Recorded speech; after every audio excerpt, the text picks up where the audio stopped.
generally wala pang talagang nakapirma, mga pledges lang. So mukhang next week pa magkakaalamanan. May mga ilan na mga sa minority siguro parang mga 5 or 6 mga ganon.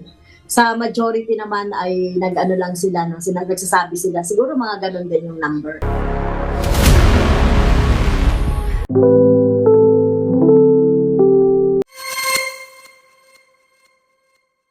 Magandang araw. Welcome back sa ating channel. For this video po, ang pag-uusapan natin ay about dun sa impeachment ni Sara Duterte, ni VP Sara. No? Alam nyo ba na ito si Franz Castro ay parang nilalangaw na yung kanyang impeachment complaining, no? Tungkol doon kay VP Sara. No, bakit kaya parang ganun na lang talaga to kay VP Sara? Parang alam mo na paghahalataan ka na Castro. In love ka kay VP Sara. Oh my in love ka sa God. mga Duterte. Bakit kaya gustong-gusto mo yung mga Duterte? Na samantalang ikaw, hindi ka gusto ng mga Duterte.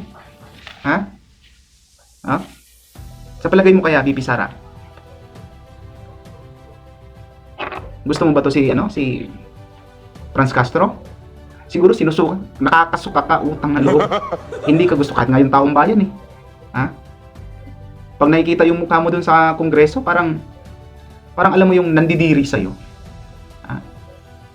Alam mo, wala ka talagang wala pa akong nabalita na si Franz Castro ay may magandang binitawang salita doon mismo sa hearing ng Quadcom. Kala mo ang linis mo? Hoy, convicted ka, Franz Castro. Hindi mo alam? Alam mo ang pinaka mas the best mo na pwede mong gawin? Sa totoo lang?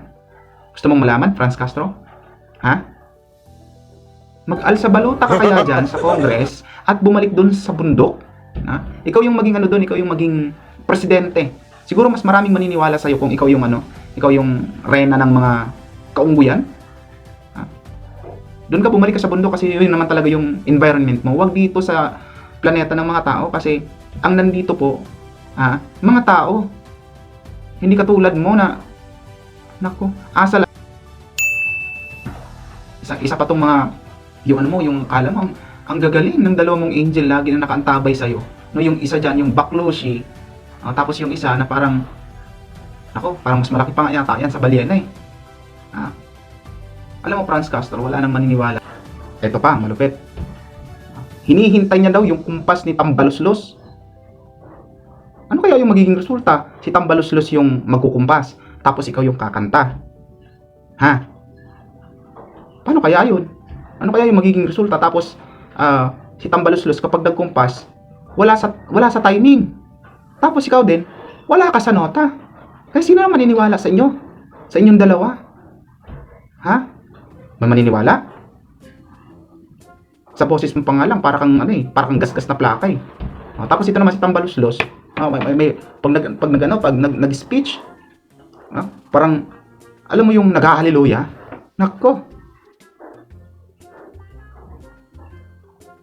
Yung sabi ko sa'yo, Franz Castro, bumalik ka dun sa bundok, no? Ayusin mo yung mga tao mo dun. Tao ba? Unggoy pala. Ayusin mo yung mga mga kasamahan mo. Kasi namimiss ka na nila. Bumalik ka na lang kaya dun. Ipastol mo yung mga kamukha mo. Yung mga kalahi mo. Ipastol mo yun kasi walang nagmamanage dun sa kanila. Na hindi ka dito bagay sa sa planeta ng mga tao.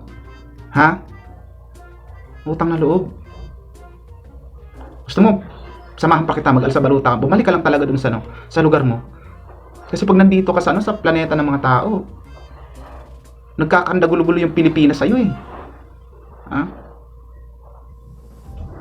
Bumalik ka doon kasi magtanim kayo ng maraming saging. Wala na kang makain yung mga kasamahan mo. Thank you all for watching this here video. Please like and subscribe.